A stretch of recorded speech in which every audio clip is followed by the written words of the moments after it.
Half-Life 1 dropped on November 19, 1998, which is coincidentally exactly 3 years before I was born, with Blue Shift and Opposing Force coming afterwards.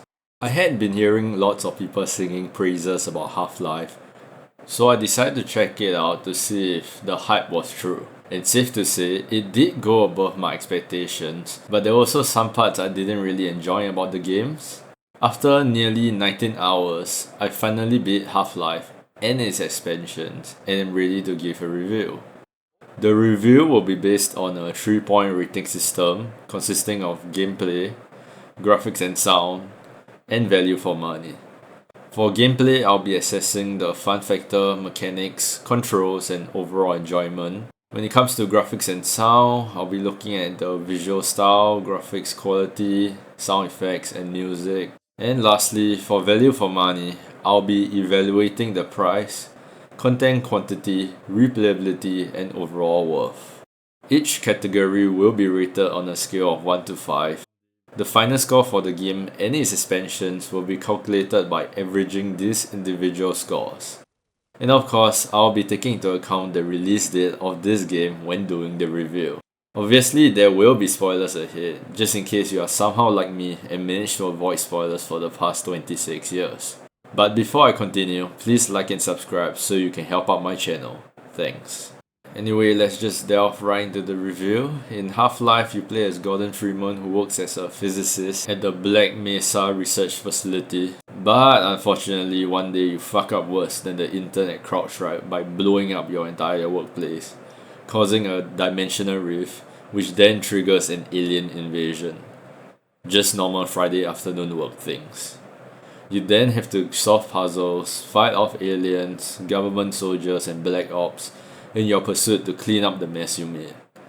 Eventually, you get sent to the Nether Realm, fight a pregnant spider who quizzes on you non-stop, finally facing off against this fusion of Boss Baby and Megamind to save the Earth, blow it up, and then get screwed by G-Man, who really has a huge hard-on for you, dumping you on the casting couch.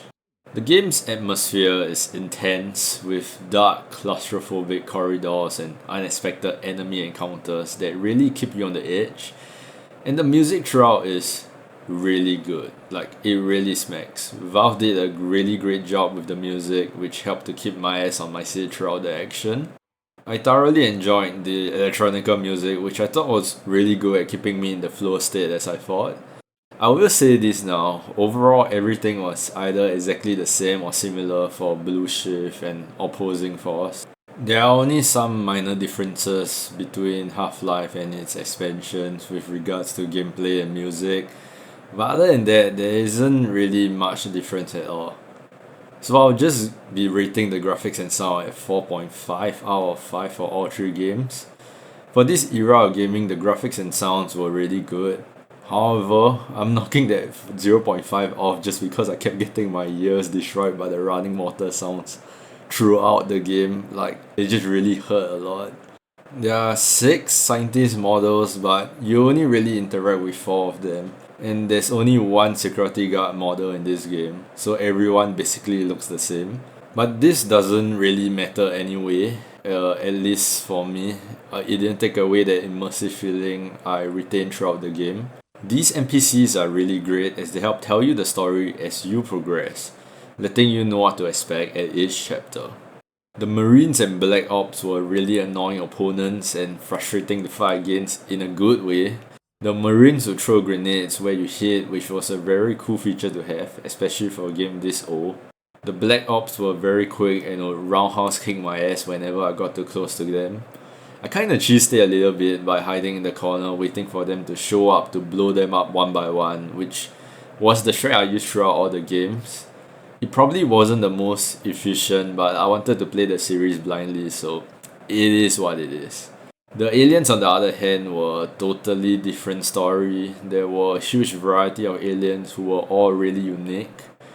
Some of my favorites were the Voltigons, who had a really interesting AI where they would just start running after getting damaged, which I thought was a very nice touch. And the Gargantua, honestly, just because I like the design.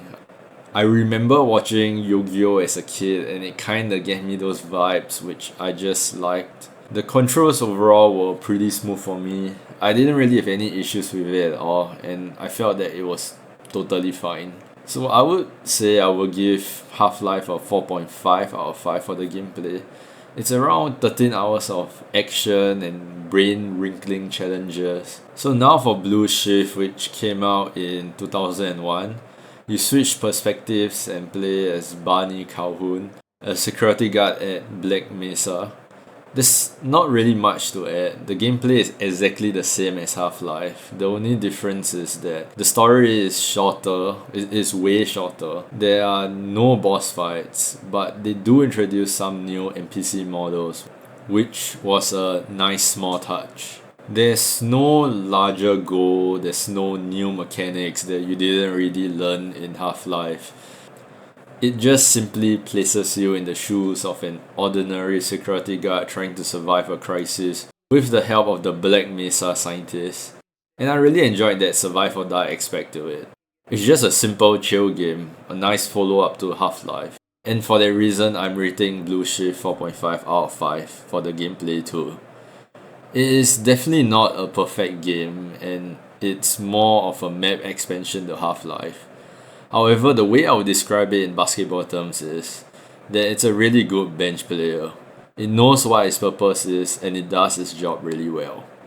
And lastly, Opposing Force came out in 1999, taking a different turn by putting you in the boots of Adrian Shepard, a US Marine. This one's the most combat heavy out of the three in my opinion, with lots of fights, and I mean really a lot of fighting. I felt like there was more combat compressed into this game compared to Half-Life. The game introduces Race X, which is a new alien species, and Black Ops soldiers, increasing the variety of the combat. These enemies weren't particularly hard to beat, it's just that they take forever to kill, which is just so annoying. After a while, I just started to turn off my brain and try and run past them if possible, because I was just so tired of running and gunning after a while. The final boss is the Gene Worm, a massive green tentacle monster who just occasionally starts bitch slapping me, spawning shock troopers and hog tying on my ass, which is pretty gross. I didn't really enjoy this game too much, if I'm being honest. It felt like they just increased the health and amount of enemies to give a bigger challenge to players, as I was basically on low HP throughout the game. The execution and story definitely could have been better too. I kept getting delayed because the NPCs kept getting stuck sometimes, which was just incredibly frustrating. I needed them to help me at certain points, but they would just kept getting stuck, just further delaying my progress throughout the game. Although this game was only 4.5 hours, I low-key couldn't wait to be done, which just further highlights the frustration I felt. The new weapons are pretty cool, and the game subtly teaches you how to use them, but at the same time, it feels like they were all being dumped onto me at the same time, which was pretty overwhelming. So I'll be rating the gameplay for Opposing Force at 2.5 out of 5, unfortunately. Personally, I know this opinion will be on the more unpopular side, but I really love Blue Shift the most. It offered the best mix of combat and puzzles, and more importantly, the story progressed at a really chill pace, which I really appreciated. I like to chill while running and gunning, totally not because I'm a bad gamer. And Blue Shift was definitely the most chill out of all three. You might call me a pussy, but I don't care. I just wasn't built for the combat and Opposing Force. Also, it's definitely the most replayable out of the three. It is around 2.5 hours of non-stop fun and action, which is definitely less grindy than Half-Life and Opposing Force. Despite some janky moments, I really appreciate how great the gameplay and visuals were, especially considering the fact that they were made over 2 decades ago. I know that during this period, players would probably only have been exposed to the FPS genre via Quake. Half-Life was built upon Quake's engine but offered a way deeper lore and story, which has allowed it to stand the test of time as a relic from better gaming days. I know that the new generation of gamers probably will be turned off by the outdated graphics and visuals, but you guys should still really give the game a try.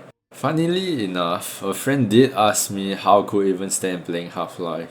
For me, I grew up playing Garry's Mod, especially Trouble in Terrorist Town and Counter-Strike, so graphics don't really bother me as long as the game is decent. These games are a blast for the cause. If you can look past the graphics and sometimes janky AI, they're definitely worth the pickup, especially when they're on discount. I got the game and its expansions for $2.50, which is a steal. If you are wondering which one to buy, I would just say get all three of them. They cost less than literally a meal, so obviously, yeah, I'm going to rate all three of them at 5 out of 5 for value. It's almost always on discount, so just keep a lookout by wishlisting them if you do want to buy them. So to end it off, here are my verdicts for all three games. But yeah, that's it for my review of Half-Life and its expansions. If you agree or disagree, then go ahead and leave a comment, and thanks for watching. Peace.